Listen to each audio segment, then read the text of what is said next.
Nous avons tous appris que la matière apparaît aux trois états, solide, liquide et gazeux. Mais ces dernières années, de plus en plus d'attention a été orientée vers les propriétés de la matière de son état quatrième ionisé, que nous appelons plasma. La plupart de la matière de l'univers est ionisée. 99,9% de la matière est dans l'état du plasma.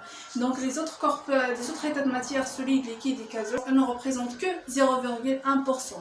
Le Soleil est un boule à plasma. Les étoiles sont aussi une sphère lumineuse d'un plasma. Le phénomène magique des aurores boréales, les foudres, une flamme ordinaire, les étincelles de lignes de fer, tout ça est à cause du plasma.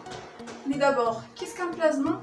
Donc, dans l'état solide, les molécules sont soumises à une discipline stricte et sont contraintes à un ordre rigide. Si nous chauffons, le glaçon va fondre et se dissoudre dans un liquide. Les molécules dans l'eau peuvent bouger, mais leur liberté est limitée. Dans l'état gazeux, les molécules se déplacent librement. À l'intérieur des atomes, les électrons effectuent une danse harmonique sur leur orbite. Alors, comme si on continue à fournir de la chaleur dans ce gaz? Bien, la température doit atteindre plusieurs degrés Celsius. Dans ce cas, ce gaz sera ionisé. Et là, vous avez plasma. Cependant, les électrons sont libérés des atomes et acquéreront une totale liberté de mouvement. Donc, un plasma est un gaz composé d'atomes et de molécules partiellement ou complètement ionisés, mais reste globalement électriquement neutre. Et parce que les plasmas sont chargés, le champ électrique les accélère et le champ magnétique leur donne une orbite circulaire. On va maintenant parler sur les applications du plasma. Et je vais commencer par les nébuleuses. Une nébuleuse est un nuage géant de poussière, de gaz raréfiés et ionisés dans l'espace.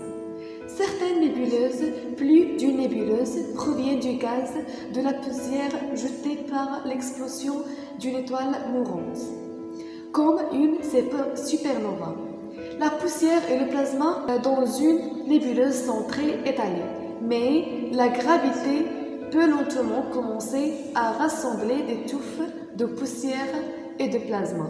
Comme ces amasses grossissent, leur gravité devient plus en plus forte. Finalement, le bouquet de poussière et de gaz ionisé devient si grand qu'il s'effondre de sa propre gravité. L'effondrement provoque la chaleur du matériau au centre du nuage et ce noyau chaud est le début d'une étoile.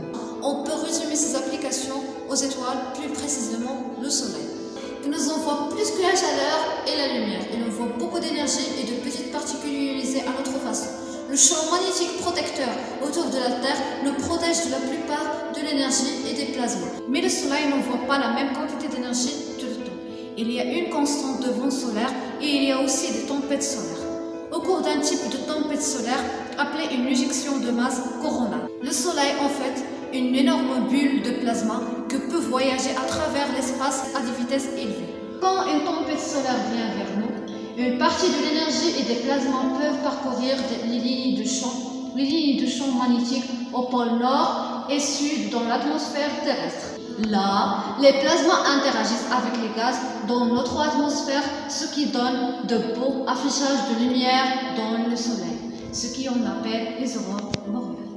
Si vous remarquez, on a parlé sur les nébuleuses et leur rôle dans la création d'étoiles. Mais une étoile, peut-il vivre pour toujours? Non. Une étoile se foudre quand le combustible est utilisé et le flux d'énergie du noyau de l'étoile s'arrête. La réaction nucléaire en dehors du noyau provoque l'expansion de l'étoile marron vers l'extérieur, dans le phase géant rouge. Avant qu'il ne commence son inévitable enfoudrament. Dans le géant rouge, la matière est dans l'état du plasma. Cette étoile est à peu près la même masse que le Soleil et se transforme à une étoile naine blanche. À l'intérieur de la naine blanche, les électrons sont totalement libres, ne liant au noyau. S'il est un peu plus massif, il peut subir une explosion de supernova et laisser derrière lui une étoile à neutrons. Cela fait quelques octéniers de temps du plasma surchauffe s'envole du centre à l'explosion à une fraction de la vitesse de la lumière. Si le noyau enfondré de l'étoile est très grand, au moins 3 fois la masse du Soleil, rien ne peut arrêter l'enfondrement. L'étoile est ancrée dans un point, la singularité pour former une chaîne gravitationnelle infinie dans l'espace. C'est le monstre de l'univers, un trou noir. Dans notre conversation sur les trous noirs, n'oublions pas parler des événements considérés comme l'une des événements les plus importants sur le nom de la physique. L'image du trou noir captée pour la première fois dans l'espace. L'image montre le plasma orbite d'un trou noir supermassif au centre de la galaxie M85.